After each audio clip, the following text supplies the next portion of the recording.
जी महाराज की जय। बोले राम साहब पीर की। राष्ट्रीय लोकतांत्रिक पार्टी आरएलपी एएसपी गठबंधन, राष्ट्रीय लोकतांत्रिक पार्टी आजाद समाज पार्टी के हमारे संयुक्त गठबंधन के उम्मीदवार, आरएलपी के प्रदेश अध्यक्ष और आप सबके चेते 5 साल जिन्होंने आपकी सेवा की और गोपालगढ़ क्षेत्र के सर्व समाज को परिवार की तरह लेके चले। आपके अपने चेते विधायक पुणे यहाँ से प्रत्याशी बने पुखराज जी गर्ग साहब, जिनके वोट की अपील करने के लिए मैं आज सालवा के अंदर आपके बीच उपस्थित हुआ हूं।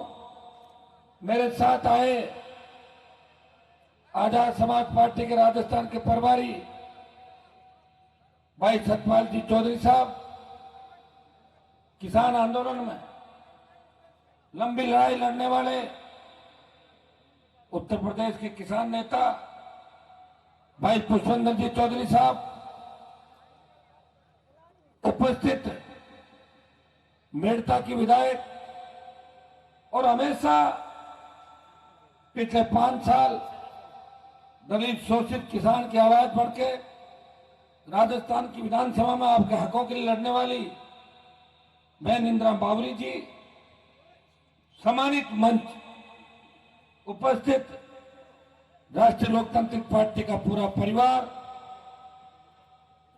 मौजूद बुजुर्गों, नौजवान साथियों और बड़ी तादाद के अंदर आशीर्वाद देने पहुंची गोपालगढ़ विधानसभा क्षेत्र की माताओं बहनों और बिलड़ा पिपाड़ से भी लोग बाग आए हैं। बिलड़ा विधानसभा क्षेत्र के भी कुछ लोग चेहरे मुझे दिखाई दे रहे हैं। प्यारे बच्चों, चुनाव का बिगुल बज चुका है और पिछले 5 साल के अंदर जो परिस्थिति आपके सामने रही, 2 साल कोरोना के अंदर चले गए। देश में ऐसा कोई परिवार नहीं जो कोरोना से पीड़ित नहीं रहा। कईयों ने अपने भाई खो दिए, बहन खो दी, परिवार खो दिए। कौन जिम्मेदार है इस कोविड के लिए? वर्ल्ड में ऐसे कई देश हैं जहां कोरोना से जनहानि नहीं हुई, लेकिन वर्ल्ड में सबसे ज्यादा कोरोना से अगर मौतें हुई वो भारत की। उस समय हमने हमारे परिवारजनों को, जवानों को ऑक्सीजन के अभाव में दम तोड़ते देखा था। न ऑक्सीजन के सिलेंडर थे, न रेमडेसिविर इंजेक्शन थे, न आईसीयू में वार्ड थे, न वेंटिलेटर थे। इस तरह इंसानियत मर रही थी। उस वक्त आपके जो नेता सामने खड़े हैं, या आपको बचाने के लिए अस्पतालों के अंदर कोविड से भी जूझ रहे थे और आपके बीच खड़े थे कि हमारे भाइयों को कैसे बचाया जा सके। मैं तो वैक्सीन भी नहीं लगी थी उस समय जब सेकंड कोरोना की लहर चली थी। लेकिन दुर्भाग्य देखिए, गहलोत ने मोदी पर आरोप लगाए और मोदी ने कहा कि गहलोत की व्यवस्था ठीक नहीं है, चलने वाले चले गए। उसके बाद कुछ मुआवजा लोगों को दे दिया।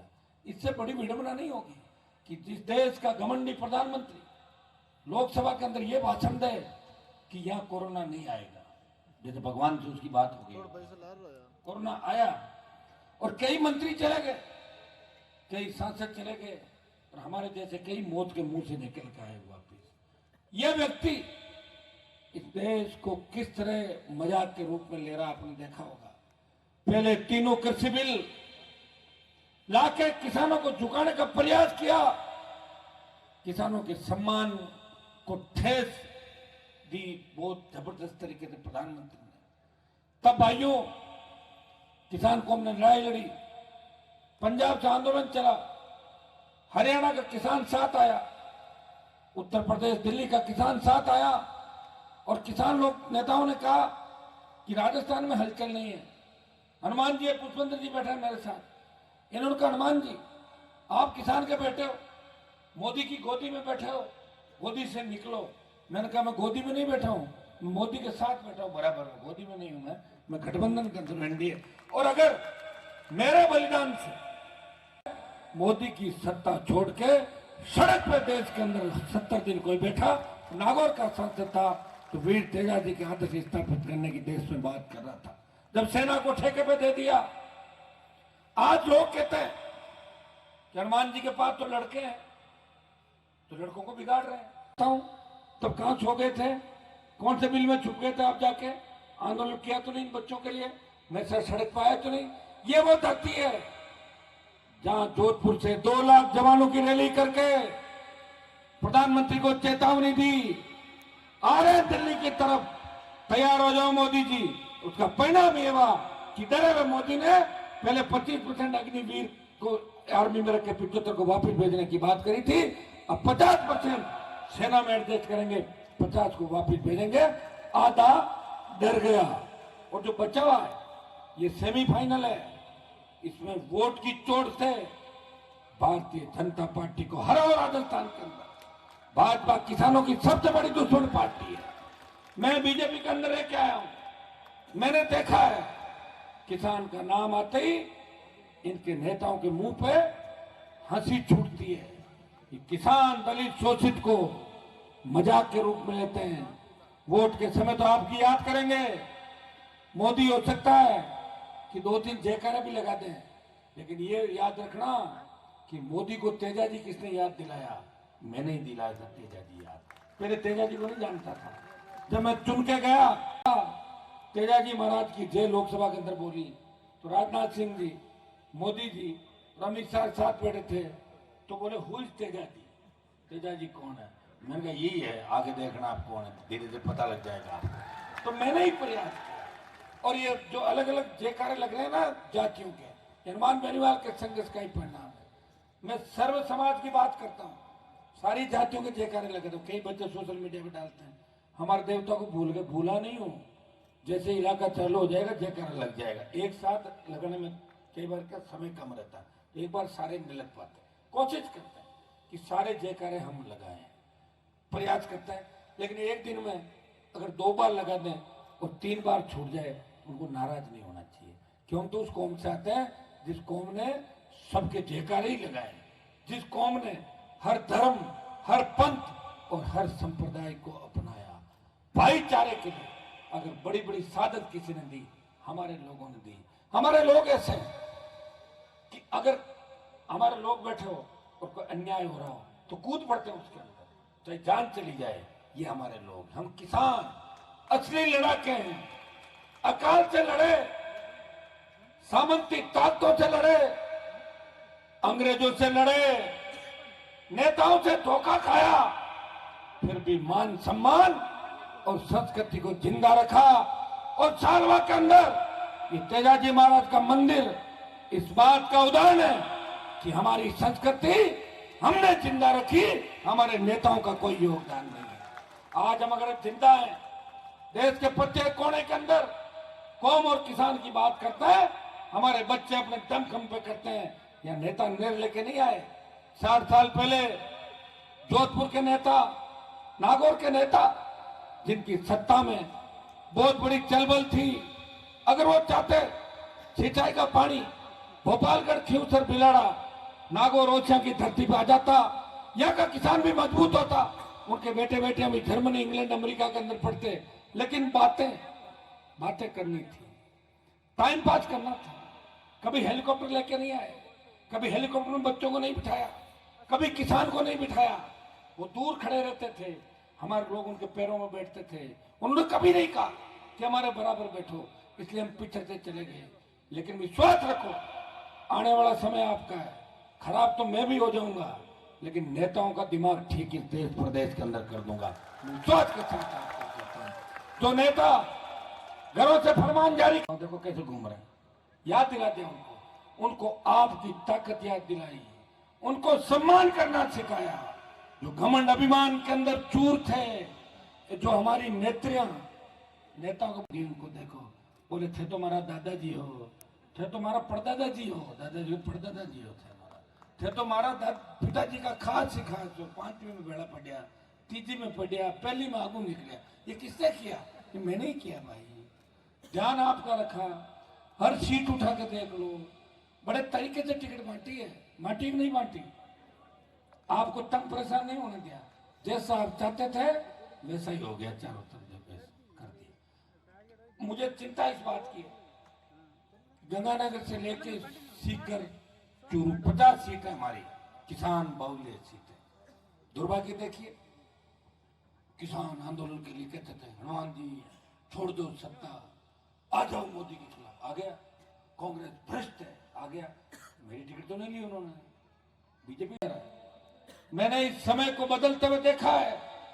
मैंने वो परिस्थिति भी देखी जब राजस्थान के मेरे समाज के तमाम बड़े लोग मेरे परिवार को मिटाने के लिए निकले थे। उस समय एक किसान साथ थे, परिवार भी जिंदा रहा और मैंने कौम को भी देश के अंदर वापस मजबूती दी और नई ऊर्जा कौम को देश के अंदर दी। मेरे घर से आया कोई व्यक्ति खाली नहीं गया। हो सकता है कि कई बार हैंग हो जाता हूं, उसका कारण है कि मेरे साथ काम करने वाली मजबूत टीम नहीं है। अब मैंने आपको कहा था ना उस समय कि जब चुनाव आएगा तो हमें राजस्थान की ओर देखना है। सब लोग अपने अपनी जगह चले गए। मैं धन्यवाद दूंगा कि भोपालगढ़ भारी वोटों से जीत रहे हैं, मेड़ता भारी वोटों से जीत रहे हैं, खेवसर भारी वोटों से जीत रहे हैं, बिलाड़ा भारी वोटों से जीत रहे हैं। ऐसी बहुत सी सीटें राजस्थान के अंदर जो भारी वोटों से अपन जीत रहे हैं। अभी एक एक करके नाम बताऊंगा तो 15 मिनट लग जाएगी। आजाद समाज पार्टी की बहुत सी सीटें भारी वोटों से। पीछे ही बैठे बैठे कह रहा था कि बड़ा मुश्किल काम है, इसलिए हमारे नेताओं ने नई पार्टी नहीं बनाई। उनको पता था कोई फायदा नहीं, जिंदगी चली जाएगी। लेकिन मैं परवाह नहीं करता इस चीज की, ये जिंदगी तो एक दिन जानी है, लेकिन जाए जब शान से जाए और देश याद करे कि वो मर्द था, मजबूत था, जिसे किसी की परवाह नहीं करी, वो चलता रहा, अकेला चलता रहा, वो मोदी से लड़ता रहा, गहलोत के बेटे को हरा के गहलोत की जादूगरी का खिताब ले लिया और वसुंधरा को 7 समंदर पार भेज दिया। उसको उसकी औकात दिला दी याद राजस्थान के अंदर, जिसने हार्डकोर अपराधियों को भगा दिया, जिसने किसान कौम का नाम इस देश के अंदर ऊंचा किया, जिसके नाम से किसान के बच्चों में हलचल हो जाती है, जिसने तेजा जी के जयकारे को धौलपुर चंबल के बीड़ से लेकर जैसलमेर के धोरों तक, डूंगरपुर से लेकर गंगानगर तक किसान कौम के बच्चों को तेजा जी के जयकारे के साथ संतृप्त किया और सिंहासन का रास्ता दिखाया कि आगे बढ़ो, सिंहासन तुम्हारा इंतजार कर रहा है। समय लग सकता है, लेकिन राजस्थान की सत्ता पे आपका कब्जा होगा, रिमोट कंट्रोल आपके हाथ में होगा। जितनी भी चुनाव लड़ रही है हमारी सीटें, करीब करीब सीटें जीत की ओर अग्रसर है। कल से भाई चंद्रशेखर आजाद और हम साथ निकलेंगे। वो मध्य प्रदेश के चुनाव के अंदर थे। हम प्रयास करेंगे कि 50, 55, 60 जगह जितनी हम मीटिंग कर सकें, जितने हमने कार्यक्रम अलग अलग किए, हम चाहेंगे धुआंधार तरीके से कार्यक्रम करें और सोशल मीडिया के माध्यम से आप सारे जवान, मैं धन्यवाद दूंगा भीम आर्मी के नौजवानों को कि वो मजबूती के साथ राजस्थान के अंदर राष्ट्रीय लोकतांत्रिक पार्टी गठबंधन के साथ लगे हुए। एक नई ऊर्जा प्रदेश के नौजवानों और किसानों को मिली। भाइयों, एक एक चीज याद रखनी, जब हम कोई चीज खरीदते हैं तो ठोक बजा के लेते हैं। ये वोट है और वोट से ही सब कुछ चलता है। समय के साथ जो आदमी नहीं जागता, वो समय जाने के बाद बोझ पछताता है। आप इन सीटों को तो आपको लाना ही है जो पहले आरएलपी की थी। आसपास की सीटों पर भी ध्यान देना।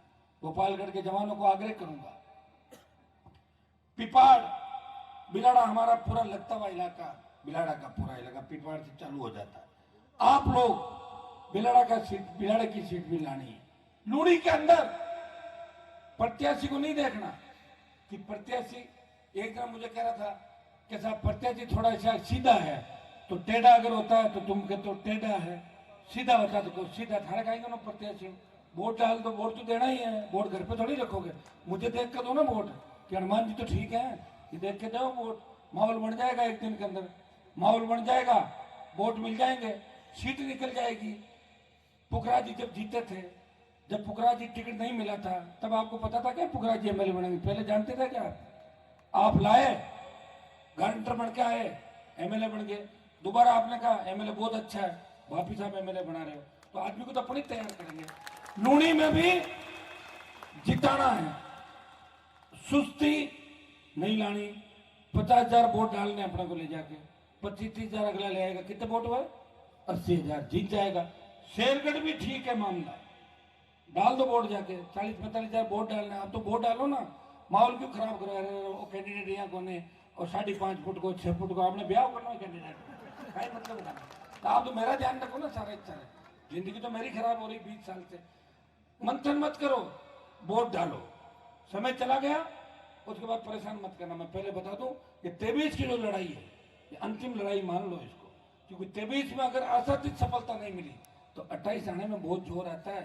1 घंटों ही दौरों निकले को निकले सीधा 5 साल, वो भी सरकारों से लड़ते हुए। और मैं तो बहुत मजबूत हूँ। ये हमारे सामने पुलिस के लोग खड़े, कई नौकरी वाले, इनके एक ट्रांसफर कर दो, कोकाड़ माच जाओ घर, कहीं करायली बदली पाची होगी, घना नेता बना, होशियार बना, तो जो बहुत ज्यादा डरते हैं ट्रांसफर पोस्टिंग से। जो ज्यादा पढ़ा लिखा है नौकरी करता है वो ज्यादा कमजोर है, जो कम पढ़ा लिखा है नौकरी नहीं करता वो ज्यादा मजबूत है। मैं नहीं कहता कि पढ़ लिख के कामयाब नहीं होना, लेकिन पढ़ लिख के कामयाब भी होना है, मजबूत भी रहना है। हर जगह कोई जरूरी नहीं कि ओपन मदद करो, कहीं पीछे से मदद कर दो, कहीं फोन कर दो, फोन टैप हो तो व्हाट्सएप कॉल कर दो, फेस टाइम कर दो, मैसेज लिख दो, भेज दो, हमचार पुगाए दो, होशियार बन जाओ, सारा आपस में। तो ये वक्त है और वक्त को आप लोगों ने पहचाना है। भोपालगढ़ वो धरती है जहां लेवी के आंदोलन के अंदर जब कांग्रेस सरकार ने लेवी आंदोलन कर रहे किसानों में गोलियां बरसाई और आपके यहाँ के नेता सरकार में मंत्री थे, फिर भी जाट समाज और माली समाज के नौजवानों ने शहादत दी और लेवी को खत्म कराया राजस्थान के अंदर। ये भोपालगढ़ वो धरती है जिसने जाट आरक्षण आंदोलन से लेके बिजली के जितने भी आंदोलनों में उसमें बिगुल बजा, वो भोपालगढ़ की धरती से बजा। चिंगारी यहां से उठी और ज्वालामुखी जयपुर के अंदर जाके बनी। ये उठो, आप तो ताकतवर हो, मुझे पता कि सीट को ले आओगे आप बहुत अच्छे वोटों से, आसपास भी फैल जाओ। नौजवानों को आग्रह करूंगा सोशल मीडिया के माध्यम से एक दूसरे की मदद करके जाके एक ही चीज का ध्यान रखो, चुनाव तक आरएलपी ज्यादा सीटें कैसे जीते। अब आरएलपी ज्यादा कहां से जीतेगी वो भी बता दूं, नागौर, जोधपुर, बाड़मेर 3 जिले, ठीक है। फिर आ गया बीकानेर जिला, हनुमानगढ़, गंगानगर में 1-1, 2-2 सीटों में ठीक है, सीकर में ठीक है, झुंझुनू में 1-2 जगह स्थिति अपनी ठीक है, अजमेर में ठीक स्थिति में, भीलवाड़ा में ठीक है, चित्तौड़ में ठीक है, उदयपुर में भी 1-8 सीट में, टोंक में सीट है ठीक है, टोंक के अंदर, करौली, सवाई माधोपुर में ठीक, आजाद समाज पार्टी, अलवर में ठीक है, भरतपुर में ठीक है, जयपुर में ठीक है, पाली में ठीक है, आपके और जो 5-7 जिले उनके अंदर अच्छी स्थिति में, ईस्ट के अंदर आजाद समाज पार्टी। अगर हम मिलकर अच्छी स्थिति में आ जाते हैं, नहीं तो बीजेपी की आंधी चल रही है और न कांग्रेस की, और सत्ता की चाबी आपके हाथ में रहेगी। और सत्ता की चाबी अगर आपके हाथ में आ गई और आपकी चाबी से ताला खुला तो निश्चित रूप से किसान कौम के लिए स्वर्णिम काल राजस्थान के अंदर आ जाएगा। मैं विश्वास दिलाता हूं कि आप उसका रिमोट कंट्रोल आपके हाथ में होगा, आपके बच्चों को डिग्री से पहले रोजगार की गारंटी होगी, किसान का कर्जा माफ होगा, फ्री बिजली, सशक्त लोकायुक्त। और हमारी बहन बेटी रात को 12 बजे भी सड़क पर निकले, मजाले कोई सामने देख ले वैसे विचरण करेगी जैसे घर के आंगन के अंदर वो घूम रही है। ये व्यवस्था अगर चाहते हो, आप चाहते हो कि स्थानीय रोजगार लोगों को मिले, आप चाहते हो कि खारिया के अंदर जो बिरला सीमेंट है, गोतन की जेके, बाड़मेर की तेल कंपनियों की दादागिरी ठीक हो, तो आपको आरएलपी पार्टी को मजबूत करना होगा। जैसे ही आरएलपी मजबूत हुई अपना आप ठीक हो जाएगा, रिमोट कंट्रोल किसान के बेटों के हाथ आ जाएगा। सालवा के अंदर जब तेजाजी महाराज का मंदिर के कार्यक्रम में आया था उस समय भी घोषणा करी और बाद में भी हमने और पुखराज जी ने काफी प्रयास किए, पीएससी से सीएससी की घोषणा करी थी। मैंने प्रयास भी किया, पुखराज जी ने प्रयास किया, लेकिन जमीन को लेकर थोड़ी सी कोई बात थी कि जमीन कम पड़ रही थी वहां पे। मैं आपको विश्वास दिलाता हूं, समय निकल गया था, इसको हम सीएससी में कर्मोन्नत करने की कोशिश कर रहे थे, जल्दी ये सीएससी में कर्मोन्नत। मेरी भी बात का सवाल है और पुखराज जी की बात का सवाल है। कागज चल गया था, जमीन के नाम से मामला अटक गया, दोबारा जब आएंगे तो सालवा में सीएससी भी बनेगी। सालवा शहीदों की भूमि है, भारत माता की आजादी के आंदोलनों से लेकर आज तक इस भारत माता की रखवाली के लिए सालवा के नौजवानों ने, किसान के बेटों ने हमेशा सादत दी, सालवा का नाम रोशन किया, समाज का नाम रोशन किया। मैं इस भूमि को वंदन करता हूँ, मैं नमन करता हूँ इनकी सब सादतों को। और वीर तेजाजी महाराज के जो भव्य मंदिर बना के आपने राजस्थान में संदेश दिया, हम ताकतवर हैं, हम हमारे लोक देवता का मंदिर खुद बनाएंगे। और आपने खुद के सहयोग से इतना भव्य मंदिर बना के पूरे राजस्थान के अंदर उदाहरण पेश किया। और वही उदाहरण आप लोग विधानसभा के अंदर करेंगे। पुखराज जी से मेरी बात हो रही थी, मेरी भी इच्छा थी, मैंने कहा एक कार्यक्रम साड़वा के अंदर करो, हेलीकॉप्टर से साड़वा बुजुर्गों के दर्शन करेंगे। और मंच पे जितने बुजुर्ग बैठे, ऐसा लग रहा है कि अब बच्चों ने सीख ले ली है।